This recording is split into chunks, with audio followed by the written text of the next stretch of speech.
What's up, fellas? It's Jimmy the Commish, finally delivering this wrap up you guys have been complaining about. But anywho, we'll turn this down right quick. All right, so we had a bunch of crazy matchups this week. We had some close matchups. We had some blowouts. Steven getting blown the fuck out. We had boys losing by 1 point. Tough losses, but all I know is I got my dub. So let's get into it. Starting off with my game because this is the first thing on here. I had a tight ass game with Chrissy. Young Chrissy's coming into town with this L. That must feel really nice.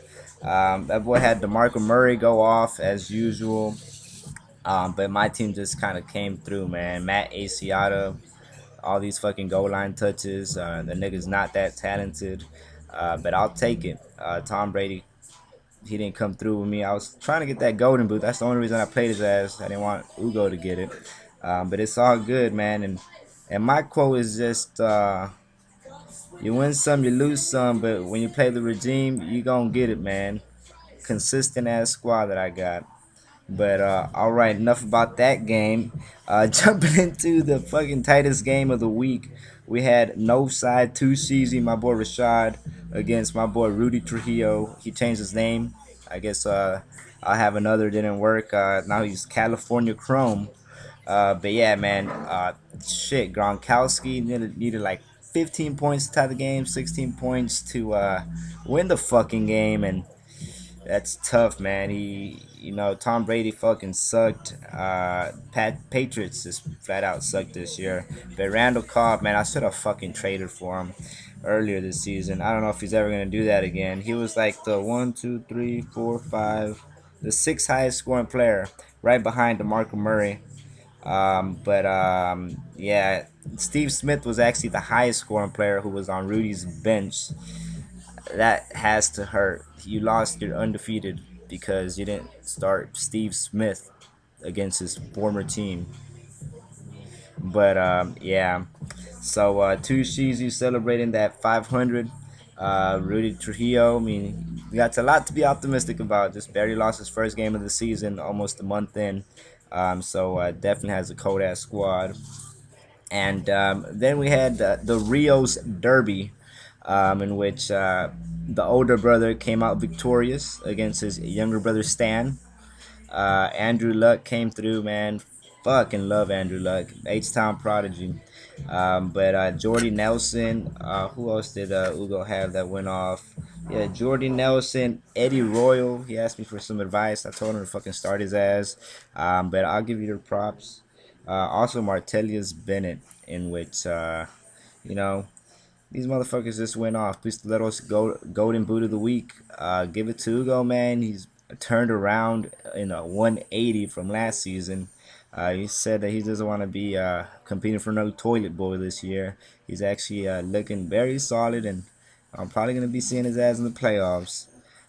Next game, we had Team Rookie of the Year against our beloved Taylor Gang, in which we had Irwin just freaking finally benefit from Jamal Charles. Jamal Charles went off since like the first half. You kind of knew the way that was gonna turn out. But yeah, thank God for Jamal Charles, huh, Irwin? First round, first pick of the first round. I mean, and man, that boy came big this week, and he's probably gonna be coming big for the rest of the season unless he gets hurt, busted DeMarco Murray or something. No offense, Chrissy, but it's bound to happen. But yeah, so Jamal Charles was the fourth highest scoring player, behind the three wide receivers. He was the highest scoring running back. Also, who else did Irwin have right here? Let's see. Mr. Wiz had. Damn, that was it. That was the highest scoring player he had, Jamal Charles. Um, yeah, 151 with 137. Now, rookie of the year Edwin drops to 0-4. Kind of tough position, but there's still a lot of games to be played. Taylor Gang gets back to 500, 2-2. I think the majority of the league is at 2-2. But yeah, man, tough loss. I thought Edwin had finally won his first game, and Jamal Charles just changed that. just literally just fucking put the team on his back. But yeah, so then we had our bitch of the well, oh, that's Steven. Steven, it was he already changed his fucking name. All right, so Steven against Cheeky Stunner, in which I mean, regardless of all the buys that Steven had, in which he decided that he wasn't even gonna try this week. He was sitting at 2-1. Now he's took his second straight L. I mean, shit, man. Tony got the squad, dude. Tony's fucking has Antonio Brown, the second highest scoring player, 45 points. Fucking obliterating everybody. Anybody that goes against Tony seems to be losing. The boys 4-0. Let's see. He has Antonio Brown. He had Travis Kelsey, which is a hell of a pickup for a tight end. Man, Travis Kelsey was getting so many freaking targets yesterday. And also, Trent Richardson went off for Tony. Matthew Stafford is quarterback. Yeah, man, solid outing for Tony's guys. He seems to be putting in the right people during the right weeks and always banking in on them. So props to Tony, first place in our league as of right now. Rudy drops to second, and Edwin's still in last. And then for what I felt was a really good game too. It wasn't as high scoring as a lot of the other games, but it was still a pretty competitive game. It was Mr. Pass Me the Gram, Jesse against Gabriel, the chosen one, in which you actually let me go back real quick, back to Irwin and Edwin's game. Let me hold on. Let me get my phone right quick.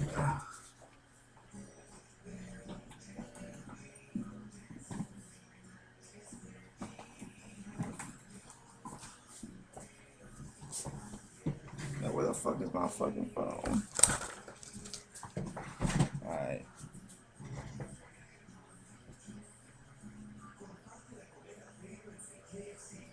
All right, man. So back into this quote that Irwin had. He had to text me twice so I could remember to add this. Irwin's quote was, "The rookies just couldn't hang with the gang."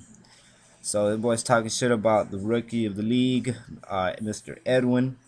The boy's feeling himself with Jamal Charles going off. It's all good though, man. Shit, we gotta fucking take these dubs how they come. But okay, so back to this other game in which we had Pass Me the Gram against the Chosen One.